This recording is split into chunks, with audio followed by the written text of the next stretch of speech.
राम राम जी सबको। जिस परिवार के सदस्य आपस में लड़ते रहते हैं वो परिवार कभी भी प्रगति नहीं कर सकता। ऐसे ही जिस देश की जनता आपस में लड़ती झगड़ती रहती है वो देश भी कभी उन्नति नहीं कर सकता। इसका सबसे बढ़िया उदाहरण जो है वो इंग्लैंड है। इंग्लैंड ने पूरी दुनिया पे राज किया, इतना छोटा सा देश होते हुए भी। देश की बड़े बड़े देशों में क्रांतियां हुई, वहाँ की जनता ने क्रांतियां की अपनी सरकारों के विरुद्ध, लेकिन वहाँ कभी भी ऐसी क्रांति नहीं हुई। इससे संबंधित मैं एक छोटी सी कहानी सुना रही हूँ।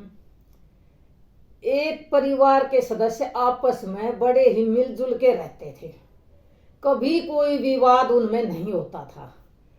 एक दिन उस परिवार के मुखिया को रात में सौपन में टोटा दिखाई दिया और टोटा यूं बोला कि भाई मैं तेरे घर आऊंगा। उस परिवार के मुखिया ने कहा भाई आ जाना। टोटा आ गया भाई।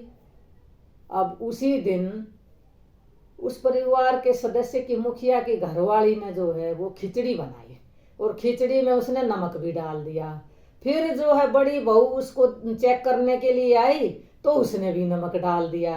अब छोटी बहू आई, उसने भी नमक डाल दिया। अब खिचड़ी में 3 गुना नमक हो गया।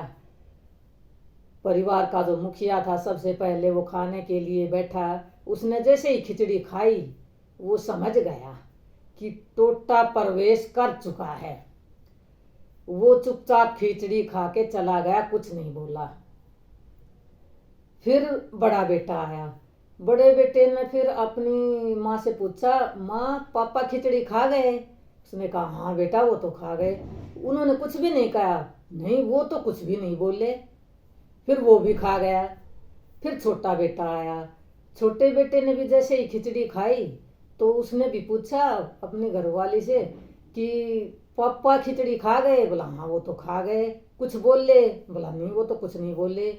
बड़े भाई ने खा ली, उसने भी खा ली। वो कुछ बोले? नहीं वो भी कुछ नहीं बोले, वो भी खा के चला गया।